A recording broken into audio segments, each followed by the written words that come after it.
Welcome back to our channel Landmax 2.0. இப்போ நம்ம என்ன சம் பார்க்க போகிறோம்னா டிஎன்பிஎஸ்சியில் குரூப் 4ல் கேட்ட இந்த சம்மை தான் பார்க்க போகிறோம்.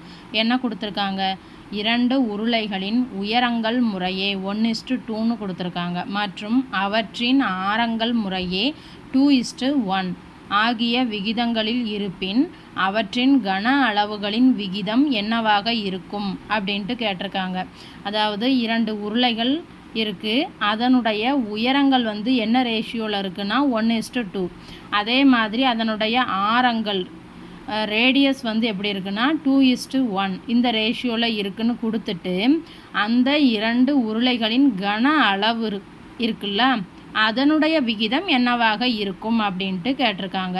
முதல்ல நம்ம கொடுத்துருக்கக்கூடியதை எழுதிக்கிடலாம். என்ன கொடுத்துருக்காங்க, உயரங்கள் முறையே அப்படின்னா அது ஹைட் தானே. ஸோ நான் எப்படி வச்சுக்கிறேன், h1:h2 இஸ் ஈக்குவல் டு என்னென்னு கொடுத்துருக்காங்க 1:2.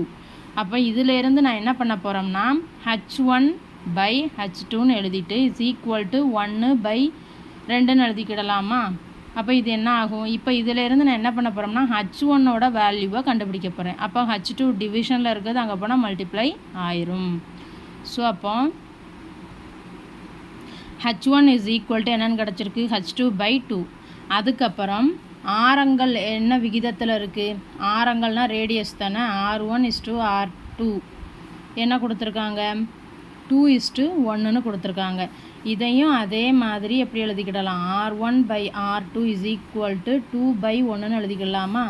அப்போ இதிலேருந்து நான் r1ஓட வேல்யூவை கண்டுபிடிக்க போகிறேன். அப்போ 2r2 அப்படின்னு கிடைக்குமா.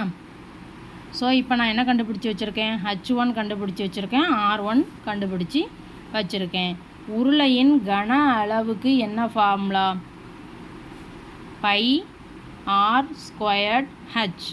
இப்போ முதல் உருளையின் கன அளவுனா v1 எடுத்துக்கலாமா. அதே மாதிரி இரண்டாவது உருளையின் கன அளவு v2. அதாவது என்ன கேட்டிருக்காங்க, v1:v2 தானே கேட்டிருக்காங்க. அந்த 2 உருளைகளின் கன அளவுகளின் விகிதம் தான் கேட்டிருக்காங்க. அதை நான் எப்படி எழுதியிருக்கேன், v1/v2.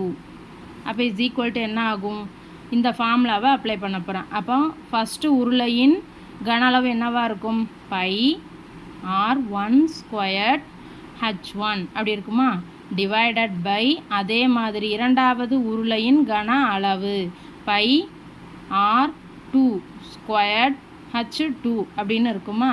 இப்போ நான் இதில் என்ன பண்ண போகிறோம்னா r1h1 இங்கே வேல்யூ கண்டுபிடிச்சி வச்சுருக்கோம்ல அதை இதில் சப்ஸ்டியூட் பண்ண போகிறேன். அப்போ π இன்ட்டு r1க்கு என்ன வேல்யூ கண்டுபிடிச்சி வச்சுருக்கேன் 2 × r2. அப்போது ஹோல் பவர் 2ன்னு இருக்குமா. இன்ட்டு h1 என்ன கண்டுபிடிச்சி வச்சுருக்கேன் h2.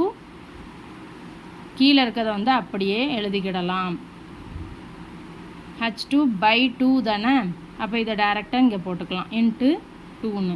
இப்போ இதில் என்னெல்லாம் கேன்சல் ஆகும், பை கேன்சல் ஆகிரும்.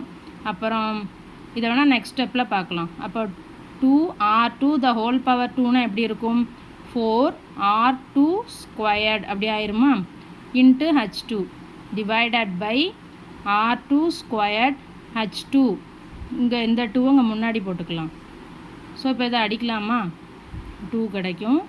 இது ரெண்டும் ஃபுல்லாகவே கேன்சல் ஆகிரும், h2வும் கேன்சல் ஆகிரும். அப்போ நமக்கு என்ன கிடச்சிருக்கு, மேலே 2 இருக்குது, கீழே 1 இருக்குது. ஸோ இப்போ 2:1ன்னு எழுதிக்கலாமா. இதுதான் கொடுத்துருக்கக்கூடிய 2 உருளைகளின் கன அளவுகளின் விகிதம். அதாவது ஹைட் ரேஷியோ கொடுத்துருக்காங்க, அதுக்கப்புறம் ரேடியஸ் அதனுடைய ரேஷியோ கொடுத்து நம்ம என்ன கண்டுபிடிச்சி வச்சுருக்கோம், கன அளவுகளின் விகிதத்தை கண்டுபிடிச்சிருக்கோம். வீடியோ பிடிச்சிருந்தா சேனலை சப்ஸ்கிரைப் பண்ணுங்கள், வீடியோவை ஷேர் பண்ணுங்கள். தேங்க்யூ.